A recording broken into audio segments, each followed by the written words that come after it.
Hi there everyone, this is Ma'am Lovely and this is an example for how you're going to create your risk analysis. So in this example, we have here creating a JRPG, and here we have a sample format of how it's supposed to look like. So you have the risk, the impact level, the probability level, and the actual level. And on the right side right here, we're going to have here the reference for the risk priority. So for every risk, you have here different types. It's actually best for you to list down the different types and then identify the risks based on those certain types. So you have your scope, scheduling, resource, technology, and others. So based from the given scenario, creating a JRPG, I'll be listing down here one risk each. So the first one is for scope. One of the most common examples of risks in terms of scope is something which we call as scope creep. So this is having too many scope elements within your project. So one of the most common examples in JRPG is more on the overabundance of your different mechanics. So you have so many things that are happening in combat which is unnecessary, which is an example of scope creep. Next one we have here for scheduling. So for scheduling, this is more of the availability of your external vendors and your external resources. So this can be animation studios which are not necessarily related to your company or having outside talent. So one of the most common talents in JRPG is having a voice actor. So what if that voice actor is unavailable? That is one risk that we have to look into. Next one is for resource. So for resource, this is more on how it would affect your cost and your time. So in terms of cost, the different materials, the different tools that you'll have to do. For let's say time, it's probably more on having too many items that are happening. One of the most common types of risks that are happening and one of the most devastating types of risks that are happening would usually involve cost as well as time. So one of the things that come into mind with that one is the change of team members. So when you're in a company, your team members tend to change a lot, regardless if you're creating a high-level JRPG or even sometimes a lower-level, not so popular JRPG. Next one is we have the technology. So for technology, this is actually an example of a resource. However, due to the nature of what we have, which is creating a JRPG and even your own projects, we would have technology as a specialized type of resource. So when we're creating games or when we're working with computers, one of the most common things that we tend to see is, first of all, having broken equipment. So that's not necessarily the entire computer, but probably your mouse didn't work, your graphics tablet didn't work, your software is expired probably, and another one is outdated equipment. And then for the last one is we have others. So this is more of legal advice, it's more on the market, it's other types of risks that are not really part of the other types. So one of the things that I can think of off the top of my head is in terms of market. So the competition when it comes to creating a JRPG. One of the risks that we can look into is that if a competitor game creator has created a game that is quite similar to yours and has released it at an earlier schedule. So that can be a risk that we can look into. So once we have listed down all of the risks, let's look into the impact, the probability, and the level. First of all, we have the abundance of mechanics. So for impact and probability, this would actually depend on the situation that you're in. So if you are a high-level JRPG, then probably an overabundance of mechanics would not be that much affected. But for smaller indie games, then it would probably take up a lot of their time and their resources. So with this one, it is actually based on the experience of the project managers, the project team members, as well as what the game company actually wants and what they want to do with this project. So the first one is for overabundance of mechanics. So the impact for this one is we tend to see the impact of too many mechanics as a high impact type of risk. It actually happening would depend on the company. So if you have a pretty good planning stage, then that probability would usually be low. Next one is for scheduling for an unavailable voice actor. Again, this would depend on how high of a profile this voice actor is. So if you're talking about Norman Reedus or Keanu Reeves kind of actors, those AAA level actors, then the impact would probably be high. But if you're doing an audition process, then the impact would most likely be low. The probability of it happening would again depend on how well you plan your planning stage. So if you've set it as straight as possible or as much as possible, then the probability would probably be low. Next one is for the resource, so the change of team members. So the change of team members, this is more of when a team member is fired or if a team member is let go or if a team member resigns. So the impact of this one, most of the time, is a high impact, especially if you're already moving to the execution stage, and the monitoring stage and the closing stage.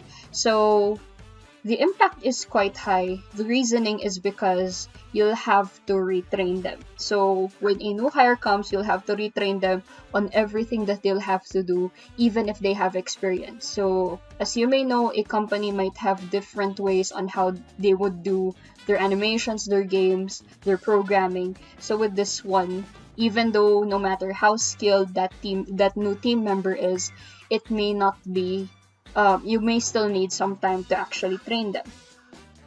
Another thing that we'll have to look into is the privacy.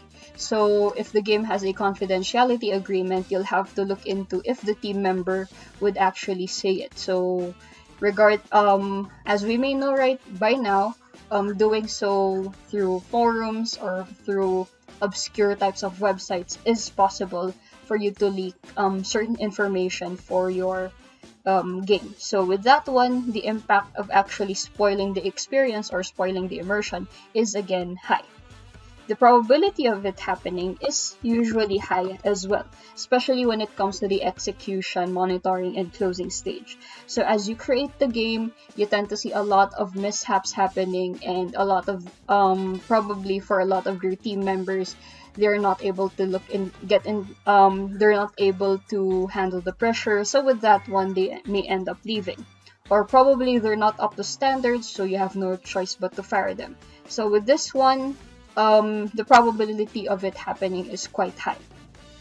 Next one is for technology. For broken equipment, how this can impact the game. Of course, if your equipment is broken, you're basically out. You can't do a lot of it with broken equipment. So the impact is quite high. Probability again would depend on your planning stage. So it's more on the low side. Next one is for outdated equipment. So how often the impact of having outdated equipment.